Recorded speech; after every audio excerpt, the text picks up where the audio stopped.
Welcome back to the Conversation Starts podcast. My name is Pume Dlamini, and today we are speaking about a new solution that SAP has just developed, and we're going to delve into it. We're going to talk about some customers' cases. We are going to really break this down and make sure that you guys understand. It is called the Raw Sourcing Management Cloud-Based Solution. All right. So let me explain this a little bit. This solution aims to help agricultural businesses and organizations connect with smallholder farmers. It sounds weird, right? From SAP, enterprise software business. How did this come about? But we're going to talk about how this happened and what are the trends that we are seeing in the market and why this solution is so important. In our African context, it is a huge part of our business. We know that in Africa, agricultural businesses are huge. They are part of 20 to 30% of our GDP in sub-Saharan Africa. In South Africa alone, we've had about a 17% growth in our agricultural business. There is a lot happening in this area, and we're going to delve into why SAP decided to work on the solution. So before I talk any further, I've got two people with me on the call. I have got Tanya and Karsten. I'm going to ask you guys to just quickly introduce yourself and what you do with this particular product. So Tanya, I'm going to start with you. Happy and very nice to meet you, Spoomy, on this podcast this morning. My name is Tanya Reit. I've been with SAP for more than 20 years. For the last 10 years, I spent my time in the industry business unit agribusiness. SAP is serving 26 industries, and agribusiness is definitely one of them. During this time, I had the pleasure to launch SAP Rural Sourcing Management to the market together with Karsten, who is with me on this podcast today. And it really is exciting because it brings together, let's say, different aspects. First of all, it's our passion to work in the technology space. And we can help really to improve the profitability of our customers, the traditional SAP customers. But at the same time, looking at the target audience we are talking about today, about smallholder farmers, we can also make our contribution and improve their lives really with the technology that we are providing. Maybe that was already a little bit of a long introduction. Sorry for that. Thank you, Tanya. Karsten? Yeah, I'm so happy to join this podcast. I've been working alongside Tanya for many years on the solution. I used to be a product manager at SAP. I was also more than 20 years with SAP. And then we realized at some stage we need a global implementation capacity. The solution grew and the customer base grew. I took the opportunity to join a long-standing SAP partner, MSG, the MSG group, and there I'm now part of MSG Global and working on this aspect. Yeah. And we're going to talk a little bit about the partners and how they can get involved in this solution. Tanya, you already started alluding to it, and I love, just from what you're saying, it's already sounding to me like this product was built on the back of supporting customers and addressing some of the solutions they have. But I just want to talk about global trends. Why now? Why are we doing this, and why is this product so important? Like I said, in our context, immediately when I heard about it, I could understand why we would need it in the South African context, in the African context. But what has SAP seen that has allowed you guys to really work on this product? Let me start with a couple of macro trends we are seeing all over the world, and I think that does not come with a surprise. So first of all, the population will increase by up to 10 billion people by 2050. And I think the big challenge is that the agricultural output would theoretically need to double, which means that farmers need to increase the yield. But the cultivable land does not increase at the same portion. It rather decreases if you think about problems such as deforestation. So that is the one big thing. So farming needs to become more efficient, but also more sustainable. And where does the sustainability aspect comes from?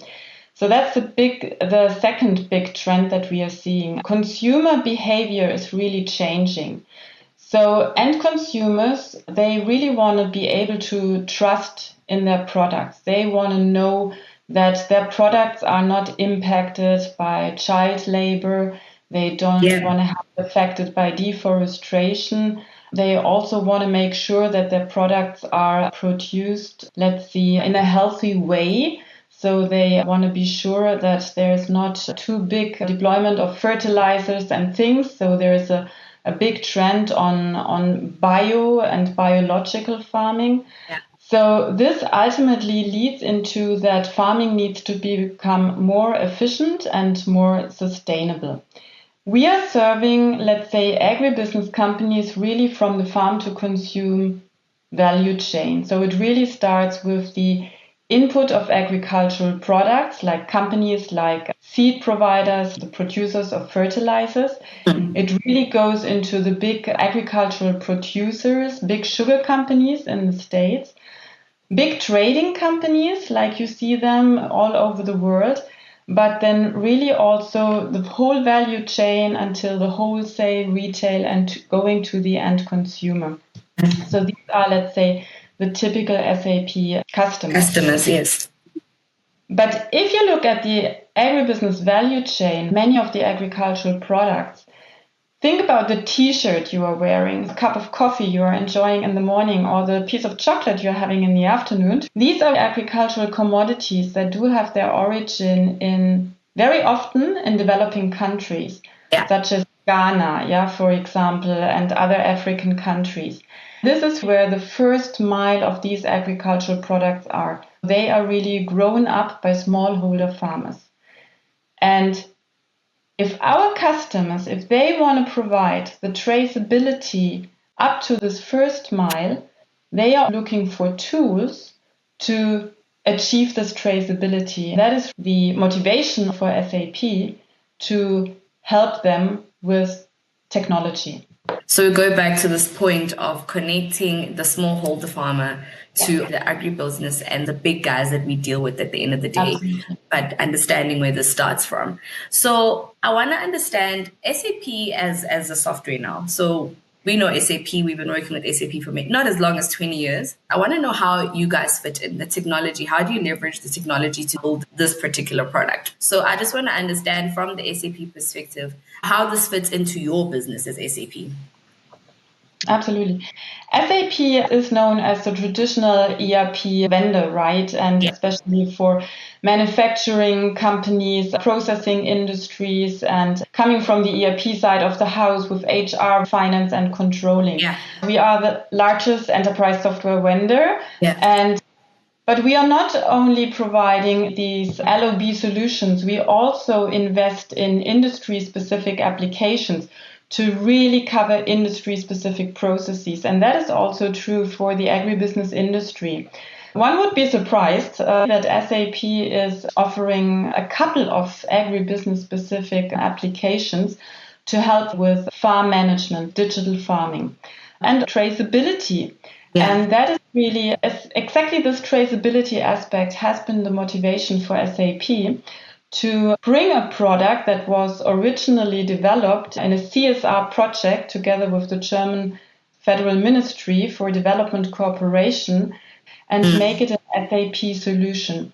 It adds value to add industry-specific processes. I would say that traceability up to the first mile to the smallholder farmer is an industry process that we can add to the standard offering as a cloud ERP vendor.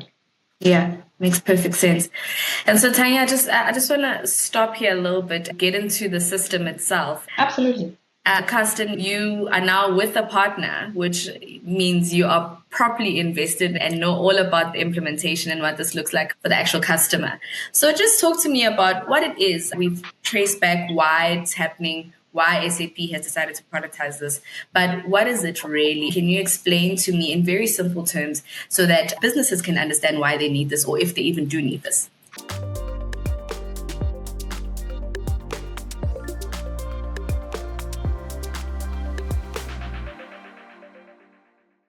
Yeah, I'm happy to follow up on what Tanya has said about the smallholder farmers. And what does this actually mean, a smallholder farmer managing and working with smallholder farmers on an equal level, right? First of all, it means dealing with a lot of individuals. Our average mid-sized company would maybe be dealing with 30,000 smallholder farmers. The aspect to it is that your typical smallholder farmer did not have that same level of education as you and I might be living hovering around the poverty line, might have technological challenges that are not relevant to commercial farming, etc. Right? So the solution needs to be accessible in a very inaccessible space. That's why we said it needs to be a cloud solution with a very strong mobile component, right? And that's in the end what we developed. And the solution basically supports, I would say, two areas. The one is kind of obvious. It's supporting the actual business steps, like preparing a field, tracking what inputs are received, tracking the activities on the field, harvesting, logistics, processing in the field or in a processing plant until it reaches either export or touches other systems that a processor might have or that a mid-sized company might have. But the other side is managing and engaging with smallholders. That means, first of all, getting more information about the smallholders and giving that smallholder a voice. So it means like registering all those farmers, mapping the farms so that we have a digital representation of those mini plots. And just remember, we are talking about very small sites, maybe an acre, half a hectare. And we might be doing socioeconomic surveys with this farm. Someone might be giving agricultural advice to this farm. And we want to track the effect of that in terms of production, in terms of quality, etc. That's the huge differentiator to your classical agricultural farm management software, that we're really focusing on the smallholder. The smallholder is really the common denominator of this solution. The solution is rather crop agnostic. So it has a very strong configurability attached to it. And it comes from way back when we did our first pilots. At that stage, it was an R&D project in the area of cashew. And we were successful. So we said, let's tackle some new challenges. And we were in shea nut, also known as karité. It's used, for example, in lotions.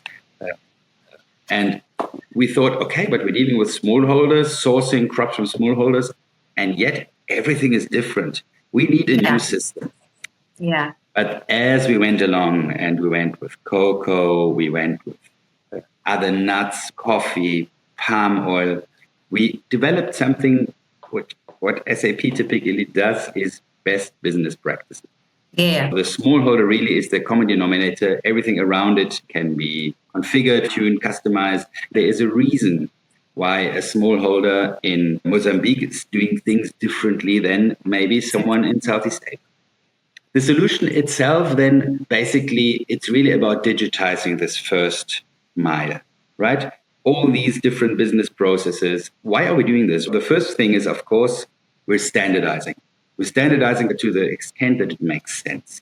We are helping with simple, where someone in past days would have had a calculator and a piece of paper, very often paper-based systems that we are replacing with some Excel component to it.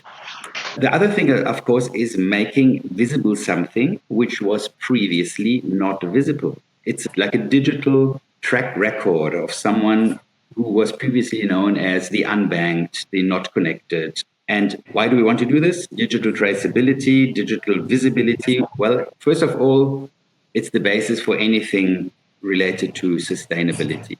You need to have a knowledge of what has happened in the field. It's the basis for any kind of certification scheme, for any kind of organic production. So we need this traceability. Yeah. But on the other side, this is also something that helps the farmer to be a recipient of further services, such as financial services. And a very basic example, which has also been used in the past with a lot of effort in the sector, is inputs on credit. A smallholder farmer cannot afford buying inputs at the beginning of the season. So these need to be supplied.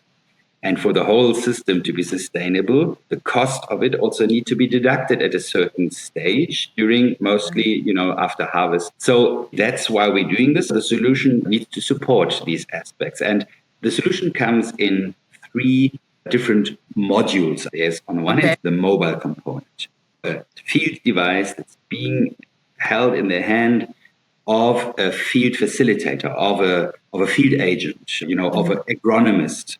So typically with one phone, maybe 200, 300, 400 farmers are served. This phone does not need to be top-notch quality. It can be your $100 phone that will easily then fulfill the technical requirements and the recommended specifications.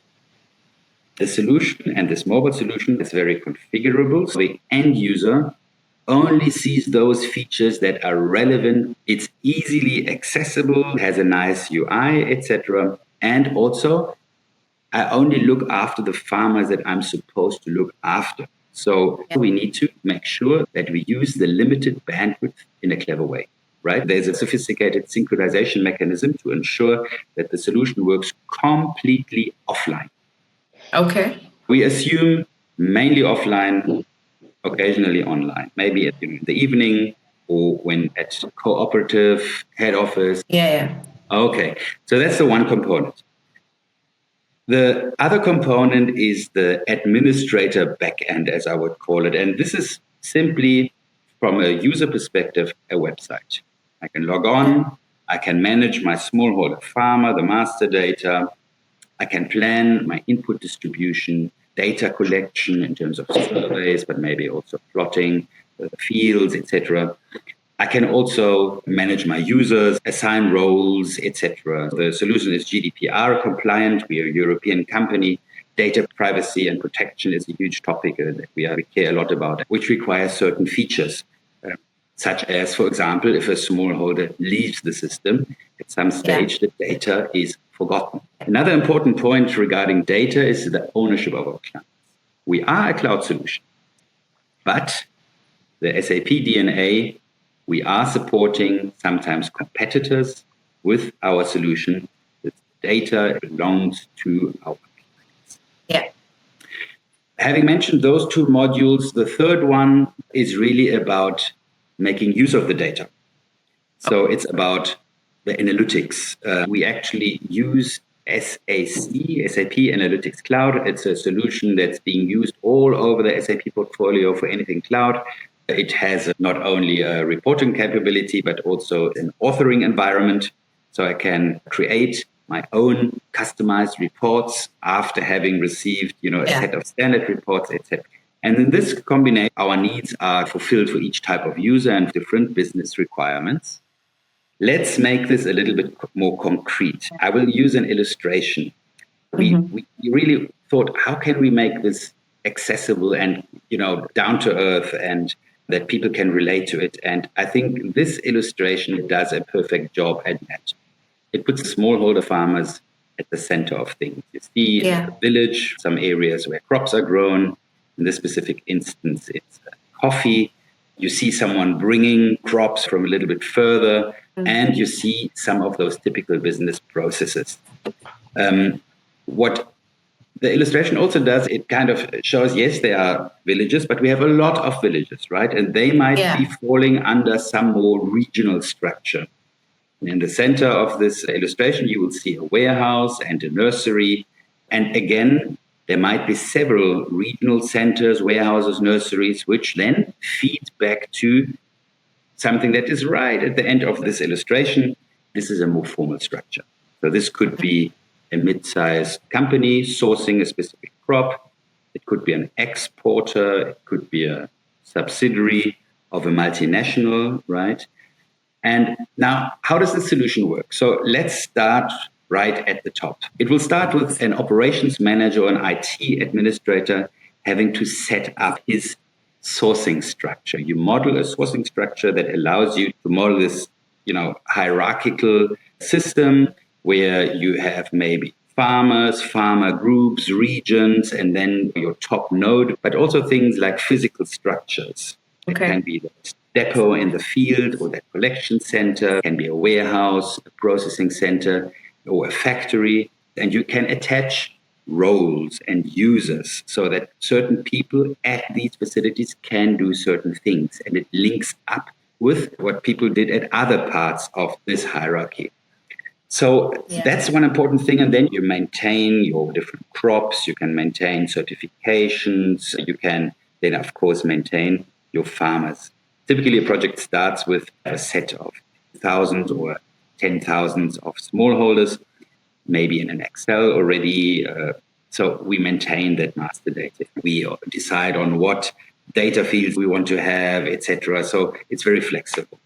We can also plan certain things at this stage. So as I mentioned, there's a tool for planning the activities of the field staff as they visit the farmers, as they do things in the field.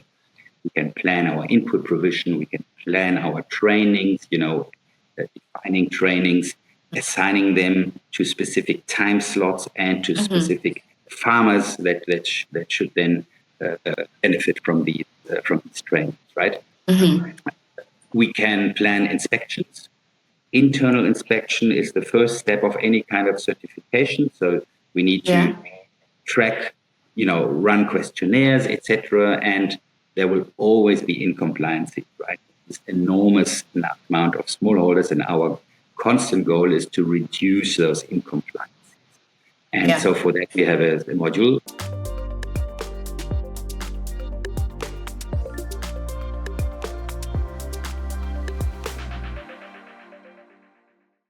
Now, let's look more in on the field side.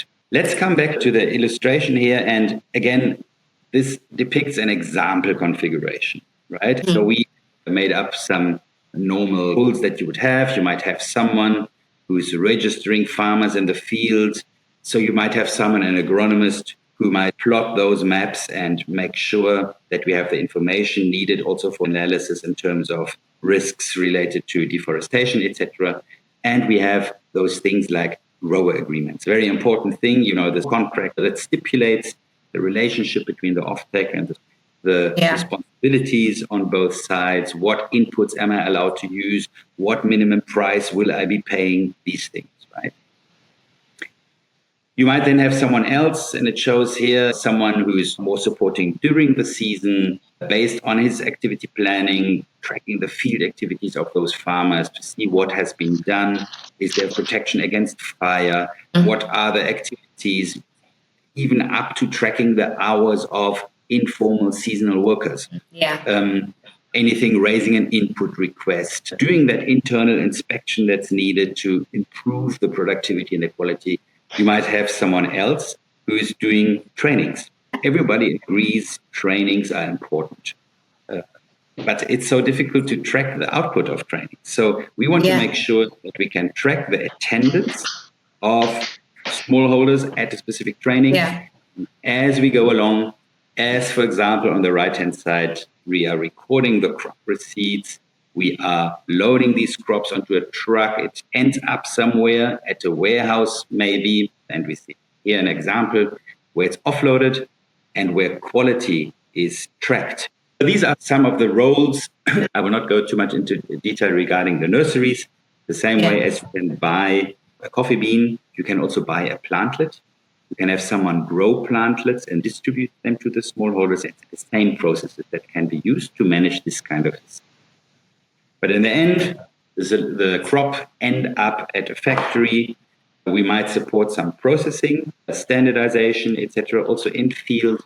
But there we have it, the full traceability, so that someone can report on that and lay the digital foundation for further tracing right to the end consumer, maybe at that.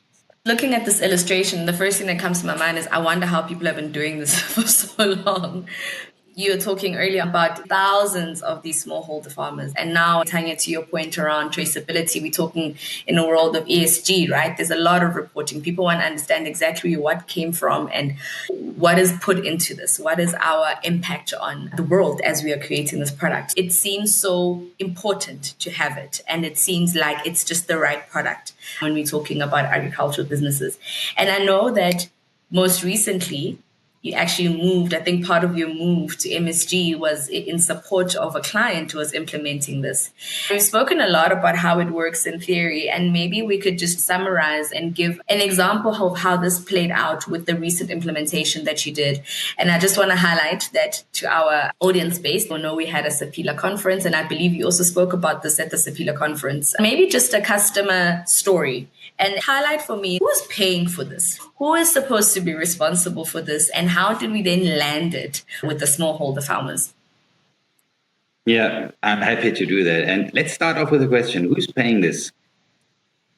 So in the end, a conscious client buying a chocolate bar that's just a little bit more expensive, but sustainable.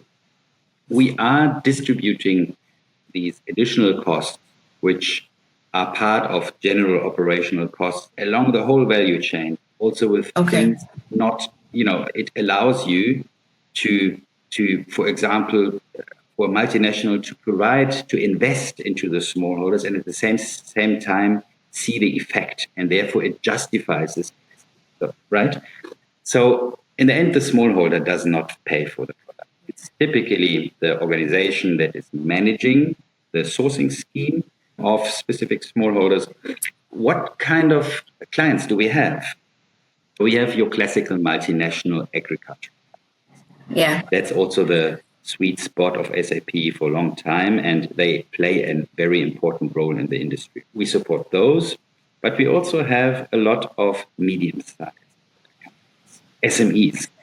And really, we have some beautiful examples, and it's difficult to just put it into a few sentences, but you can put it into a few small, very exciting videos. Yeah. We have examples of a client in Uganda. They are called Agri-Evolve. We also have in West Africa an example of a company creating traceable cashew called Cashew Coast. And we also have a very nice video that you should watch.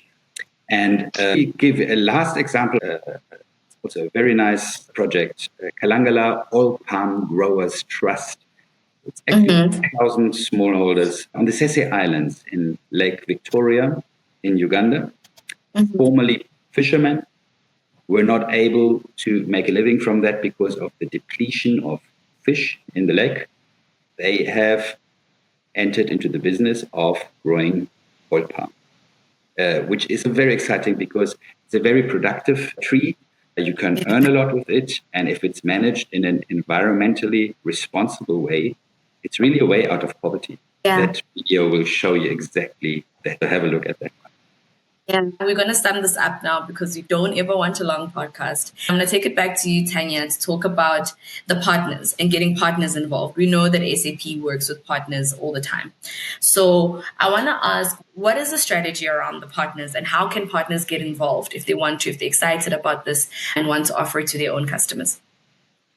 Yeah, absolutely. The open SAP partner ecosystem is a big part of our strategy. And specifically for this product, for SAP Rural Sourcing Management, we are heavily relying on working together with our partner community.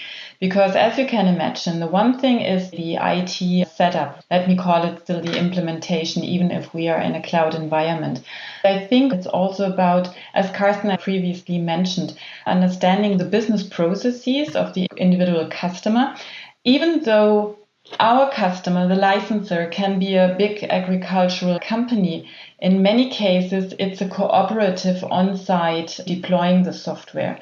And there may be a language barrier, there may be the understanding of the industry processes, of the crop-specific processes. This is where we are working with local implementation partners to bring the software into the farmer community, to train the field agents, how to manage the software and how to engage then ultimately with the smallholder farmers. Yeah. Also on the technical side, how Carsten mentioned, maybe even partners go into the role and host a cloud system for the cooperative. I think there are many opportunities, specifically since this is a software that ultimately needs to address the specific processes of the cooperative. And that is where we are definitely heavily relying on our partners, because that would not be a business where SAP services and SAP consulting would be active. It's rather the business of our partner ecosystem. Yeah. Well, there's certainly no doubt about the fact that this product is needed and required. It was built off the base. I think you mentioned it was actually part of our CSI project and it was productized from that. There's no question around whether partners can still get involved and if this would go into the normal runnings of SAP, as we would say, the role of the partner being very prominent in the implementation. And also the fact that it's changing lives. It is actually, to Carsten's examples, making a huge impact and changing the lives of smallholder farmers and also allowing for the traceability and the standardization for the bigger organizations that are in the agribusiness. So I'm super excited about this, and I hope that this podcast is doing what it's intended to do, which is start a conversation around how you can support this as a partner, how you can use it as a customer if this is what you want to do, and also how you can be a part of it as a consultant if you want to train in this, if you want to find out more information about it. It gets you thinking and gets you excited about your involvement in this. I'm going to now wrap it up. I think we have tried to keep it under 30 minutes, I hope, and you can listen to this conversation on your way to work or wherever. Thank you so much for joining us. Thank you, Tanya. Thank you, Carsten, for taking the time and explaining this to us. Thank you so much. I hope you guys engage with us and let us know if you have any more questions and watch the videos and get an understanding of what this product is about. We will talk more about it on social platforms. Bye.